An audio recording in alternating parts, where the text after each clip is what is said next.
So in the morning I got on the old chugging ferry and went across the blue water of the Palk Straits and arrived in Sri Lanka. And near the pier was a railway station with two officers, customs officers. I walked in there and they asked me for my passport, which I gave them, and they said, "Where's your Sri Lankan passport?" I said, "I'm a monk, I don't have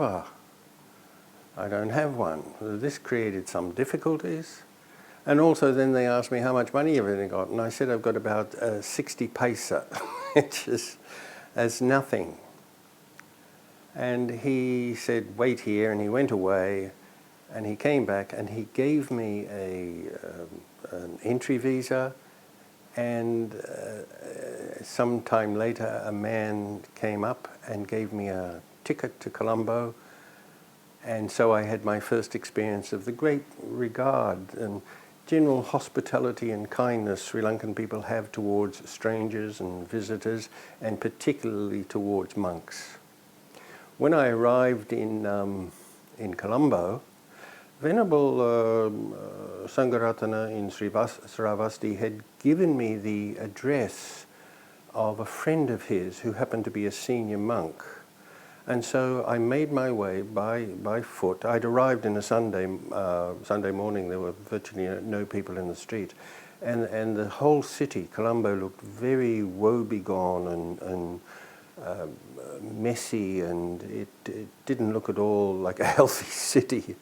And I arrived in, after about an hour's walking and asking a few people, I arrived at Sri Lanka Vidyalaya, which turned out to be one of the better monastic colleges in Sri Lanka. And the abbot there, Venerable Badigama Wimalawansa, quite an eminent scholar, he'd already received a letter from Venerable Sangharatana saying that I was coming. He welcomed me, he gave me a room, and for the next year I lived there. And I didn't join any of the classes. First of all, they were all in Sinhala. Secondly, I'd have to say that my knowledge of Buddhism was probably already better than most of the students there. What I did not know was Pali. So basically, one of the senior monks there took me under his wing, and he gave me sort of, as it were, private tuition. I then joined the Colombo Public Library, which was not very far away. I also, sometime later, I became a member of the Royal Asiatic Society, which had a truly magnificent library. And these were my resources. And over the next 12 months, I completely absorbed myself in Buddhism. Now, I mentioned before that when I was in India, for the most part, I went Pindacharya. So I had done that the whole time I was in India, and I never had any problems.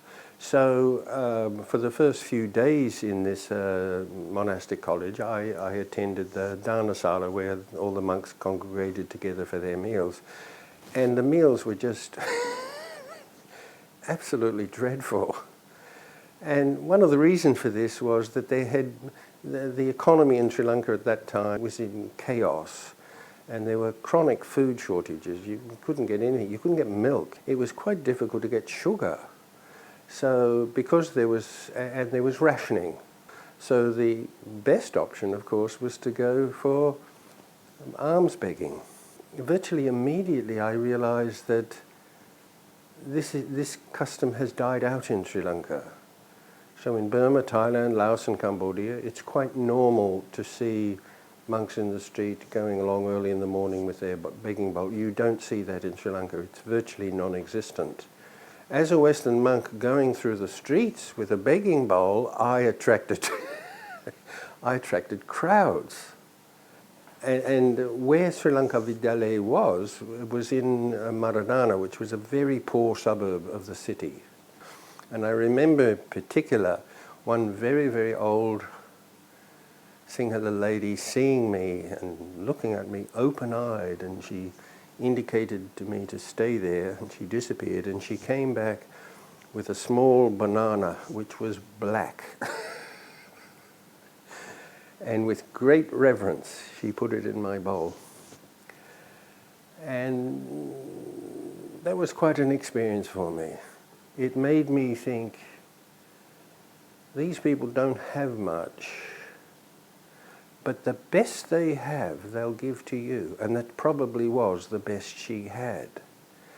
And they'll give it to you because even though they may not, or they may feel that they cannot practice the Dhamma fully, they have great reverence for you because they think you are practicing the Dhamma fully. And that experience made me think, it doesn't matter what happens, to the best of my ability, I will try to be worthy of that simple gift that that woman gave me. Anyway, so I stayed there for a year, and after a year I wanted to explore more of the country, and I felt that the monastic life at a big college wasn't for me. And so I started sometimes to make trips out to the countryside. I went to Kandy and other places and that. And eventually I decided, for various reasons, to move to Kandy, which is the old royal capital of Sri Lanka, up in the hills, where the climate is quite pleasant, as opposed to Colombo, where it's pretty humid and hot. And I asked around. I found a temple where they would allow me to stay, and then I started living there. And once again, I went for Pindacharya, right? And very soon I got fairly well known. I was the only Sudu Hamdru, or Western monk, in the area, and so it attracted a lot of attention.